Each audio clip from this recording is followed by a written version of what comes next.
Well, welcome everyone. My name is Beth Crane, and we're glad you could join us today. I have just one reminder before we get started, and that is you should see the Q&A at the bottom. And if you have any questions during the webinar, if you could put them into the Q&A, and we'll do our best to answer your questions either before we start a video or right at the very end.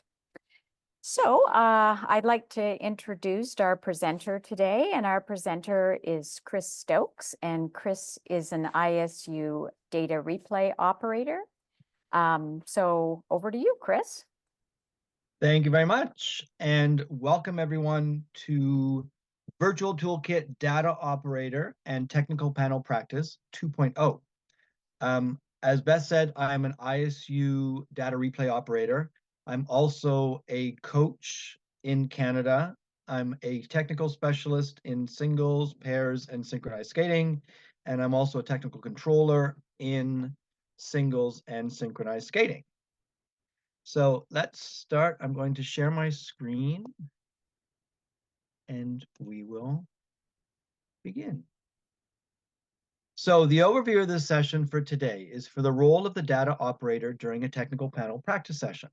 We're going to review setting up your screens, sharing and entering elements using the ISU expert, virtual panel process. I have an ice dance technical panel example and how the virtual toolkit has been used since its inception, and then we'll have a Q&A. So some educational opportunities for the data replay operator. So data operator. So ISU expert practice. So for those countries that have a different scoring system, this is an excellent opportunity for you to use the ISU expert. Currently, I know that Canada, the United States, and Japan have a different scoring system. So this is the only way, like I only get to use ISU expert when I do my ISU events. When I'm doing events in Canada, I get to use the Skate Canada scoring system. So this is a really good way for me to practice ISU expert. It's a really good opportunity for the data operator to practice different disciplines. If your country only has singles and you don't get the opportunity to do synchronized skating, ice dance, and pairs, this is a really good opportunity to practice input using ISU expert. It's also really good for practice during readback using the ISU codes. Even I get tongue-tied sometimes in ice dance when it's like Twizzles man this, Twizzles woman that, 1 foot step. So it's a really good way for me to practice in a virtual setting. And also Frankfurt practice. So if you're planning on attending Frankfurt, it's a really good opportunity to get some panels from around the world within your own country to be able to practice together. Some things to remember, your cameras are off, your microphones are off. And as Beth said at the beginning, if you do have a question, type it into the Q&A at the bottom on the Zoom taskbar, and we will get to them. So virtual data operator, then and now. So for the very first version, so COVID made us we wanted to continue practicing during COVID times when we weren't allowed in the rinks and we didn't have competitions. So at the beginning, we used the annotation. So the first version, the data operator would use a text box and add the elements using the Zoom annotate function. So that's the picture on the left.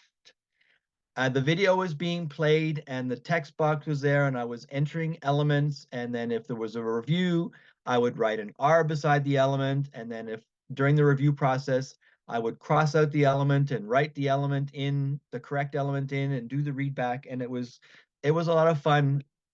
So the second version, the data operator shared the technical panel worksheet, which was a Word document, and then you could make the changes on the Word document. So the middle screen, you can see that I'm sharing the tech panel worksheet. I'm making changes there. The video is on the bottom, and you can see the Zoom meeting on the right-hand side. So now this version, the data operator is using the ISU expert on the computer and shares and inputs elements and makes changes as if we are in a live event. Just reviewing on setting up your system. This was in the first webinar that we did in the virtual toolkit, but I'm just going to reiterate. So there are 3 options to set up your system depending on what you have available. So I have a laptop and I have a monitor, an extended monitor. So on the laptop, my Zoom meeting is on the laptop. I use the ISU expert on my laptop and share that. And on my extended screen, that's where I play the video. The second option is a laptop and a tablet. So that's not really recommended because if you're sharing video links in the Zoom meeting chat box, it's impossible to get the video links onto your tablet and still use your laptop with the meeting. So that one's not really recommended. The third option is if you only have a laptop, so you have to work on setting up. On the left-hand side is going to be the Zoom meeting, on the right-hand side is going to be the video. So this requires practice. It's better to have Zoom downloaded as an app on your computer instead of using it in a browser. It'll make it difficult to see the Zoom meeting and to be able to watch the video in another tab.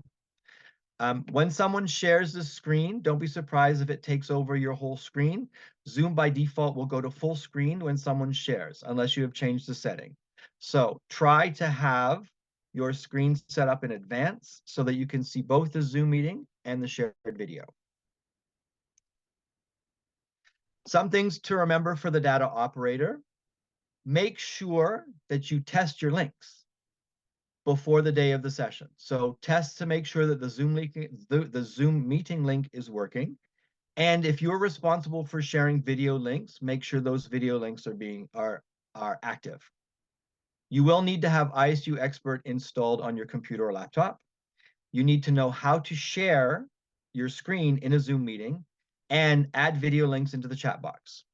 And also, of course, you're going to need to know how to enter elements and make changes with ISU Expert.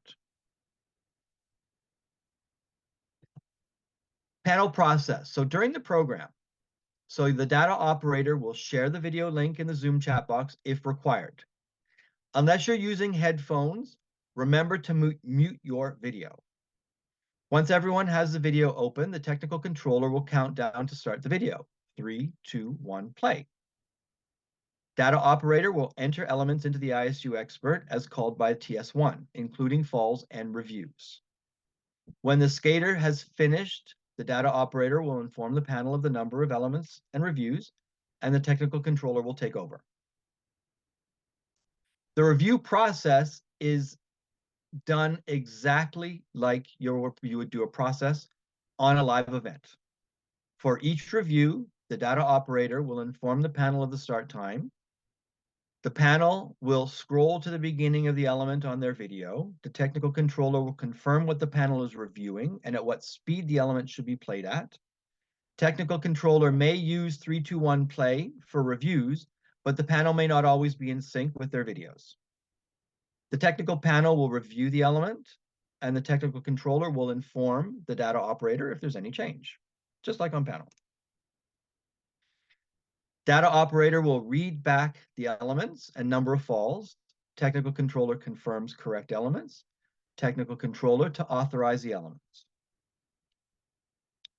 One thing to remember, when you're using the ISU expert in a virtual setting, the verification rules, as in invalid or incorrect elements, will not be applied to the elements that have been input.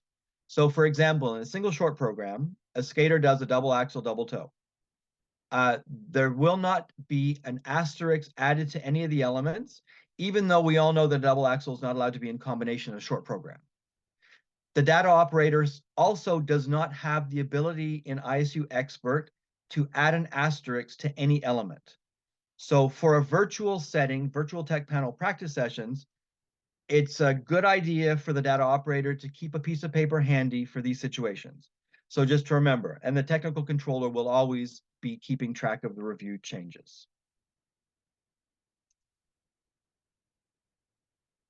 So we are going to watch an example of an ice dance technical panel practice session. This will be a junior free dance. There are also video examples of a singles, a pairs, and a synchronized tech panel practice session in the Virtual Events Toolkit in section number 2 on how to host an officials practice on the ISU e-learning website. Elaine is going to put that link into the chat box for you to look at later. Okay, this panel is an excellent example of how to be efficient in a virtual setting. The TS2 will pre-call the elements. TS1 gives the level, and if there's a separate level for the man and the woman, the TS1 will call the level for the woman first, followed by TS2 with the level for the man. So in the video, please focus on the process and not the calls.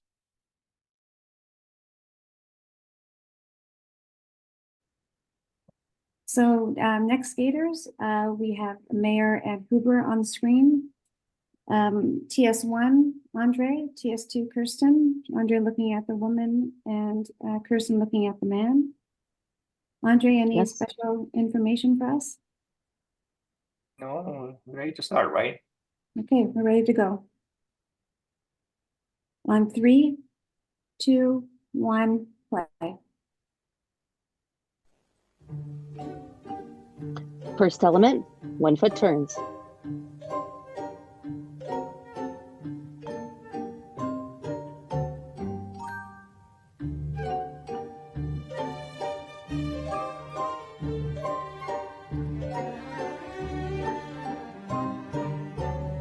One foot turns.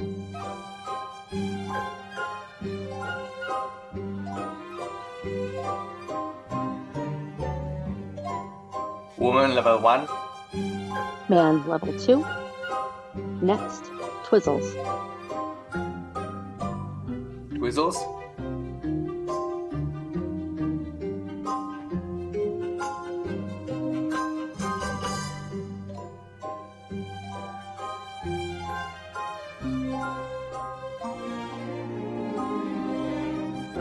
Woman level 4. Man level 3. Next, choreo step.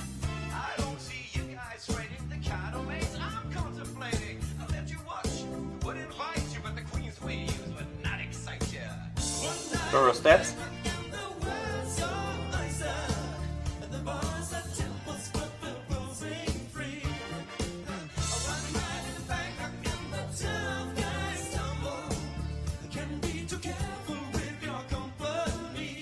Confirm. Review. Next, diagonal step.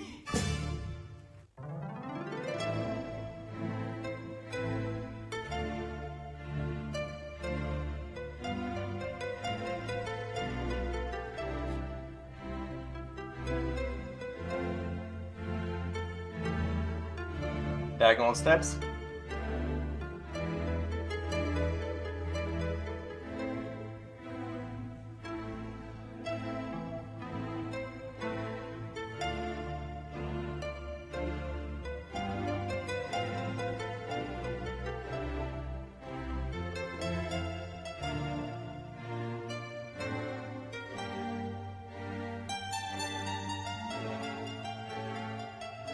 Woman level 2. Man level 2. Review woman. Next, dance spin. Down spin.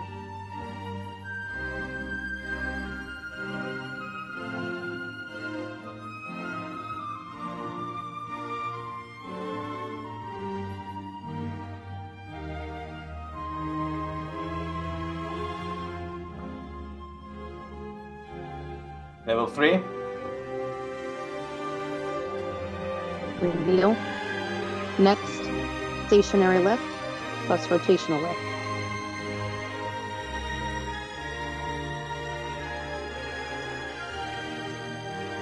Stationary lift.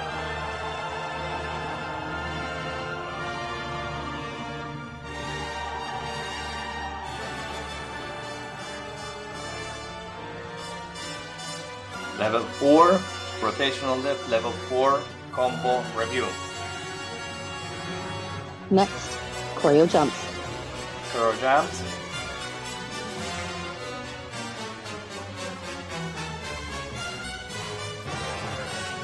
Confirmed.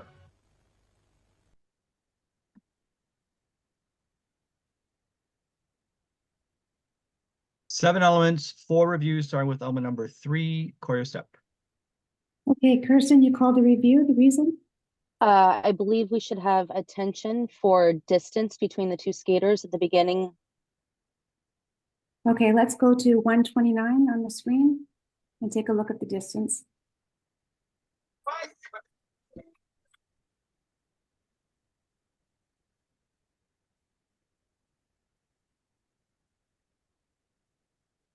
Yes, I agree. They separated more Excellent. than 2 arms length. I agree. So we Have the changed it. explanation?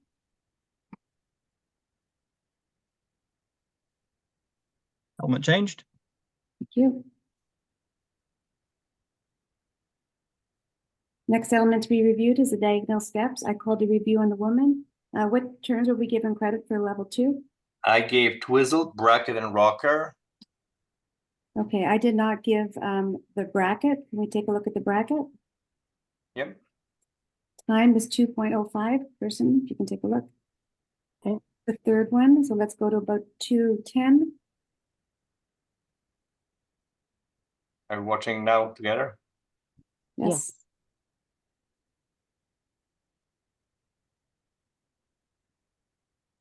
I agree. I can't accept the bracket. Yeah. Okay. Okay. All changes. Level 1, woman. Element changed.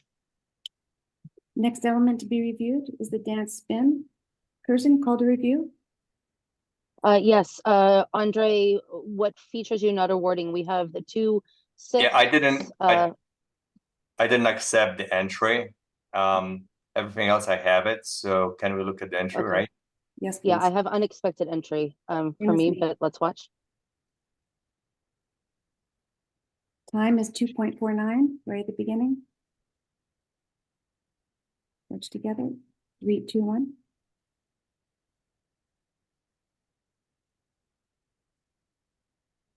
For me, there's an unexpected entry. I would agree. Call changes, level 4. Element changed. And last element, the stationary lift plus rotational lift combo. Andre, you called the review? Yes, I just wanted to make sure there's a change of poles, that all the holds are changed. So I'd like to look at it one more time on the stationary lift. Okay, Okay. let's go to 326 and take a look at the change of pose. And we'll go 3, 2, 1, play.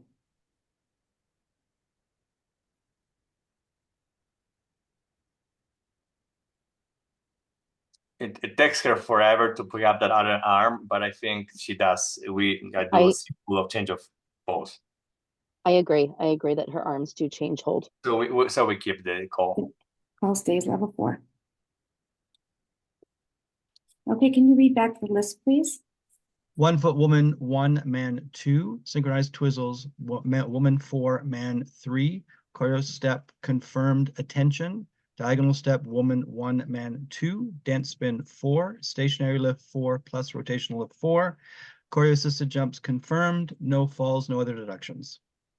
I agree. Choreo steps are not confirmed. They have attention, right? Yes, there's an exclamation. Yep. Explanation. Yeah. I agree. Andre, agree? Yes, I agree. Thank you. Authorize list, please.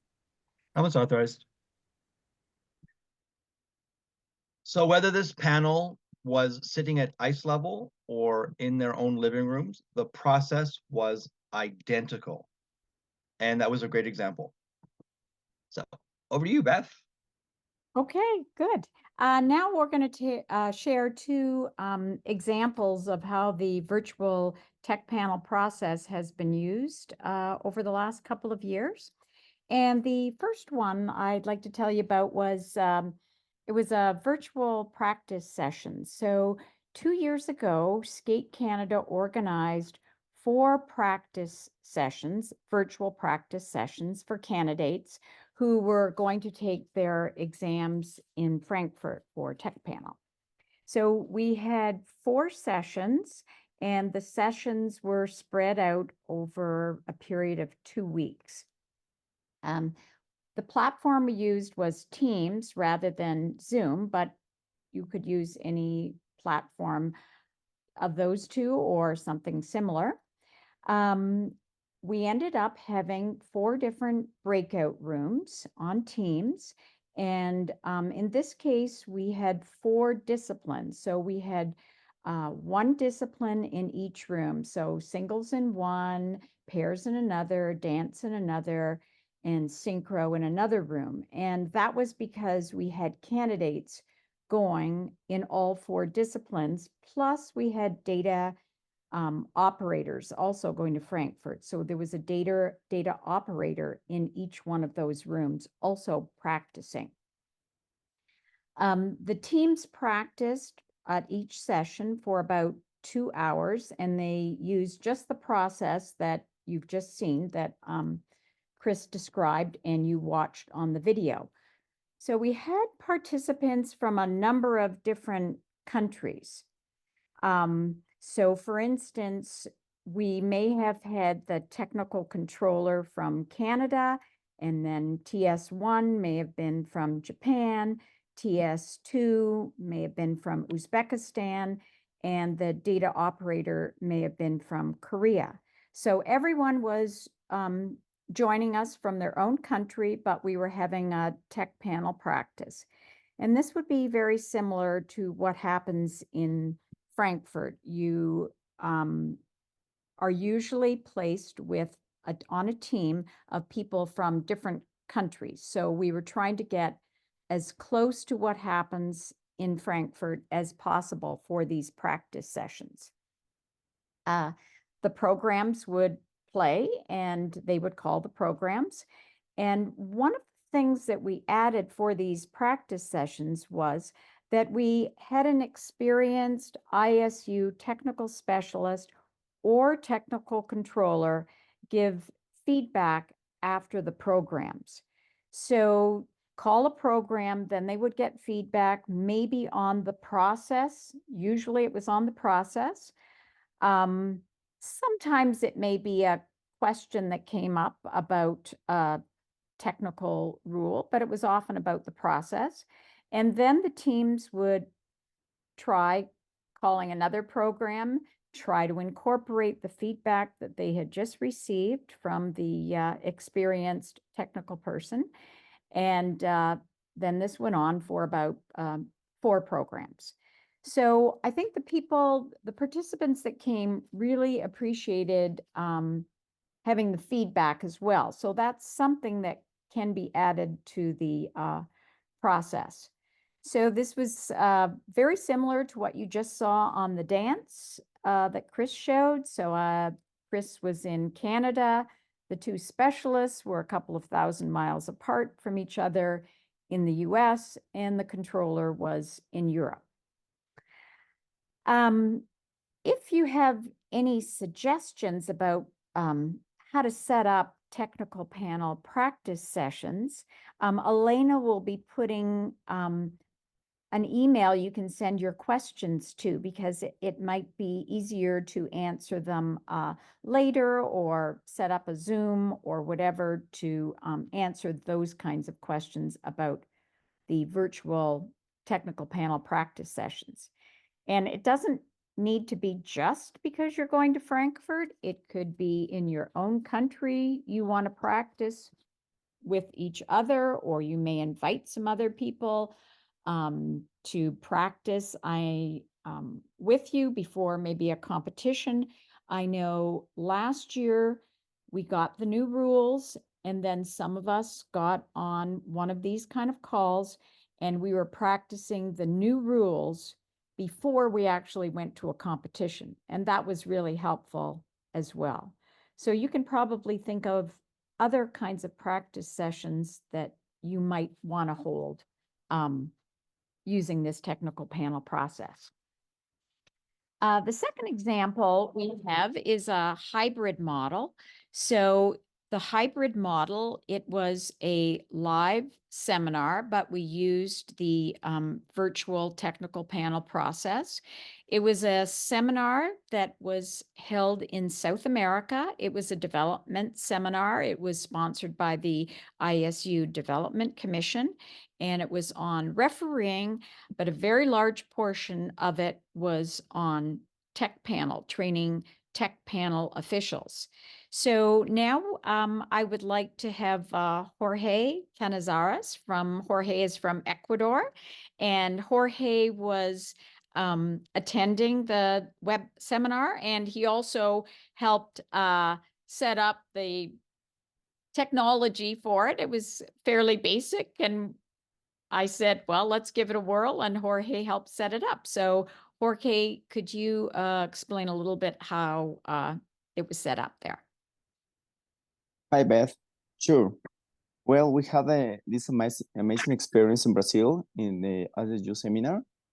We had for the first time a full panel, and it was made with different countries in South America, and it was really great. The setup was real simple because we only need a couple computers, one for video and one screen to share the video, and the ISU expert on another computer. And the process, as you said, was very similar to what is supposed to be on a real panel. And for most of us was like the first real experience of what a tech panel should work. Because as you know, in South America, we don't always have like all the full panel for all the competitions because we're not a lot. But that was like a great experience, especially if eventually we all want to take a controllers and specialists and data operators to someday go to Frankfurt and do the test. So it was a really helpful experience. And of course, with you there and Nancy there, we have the feedback to learn in the process.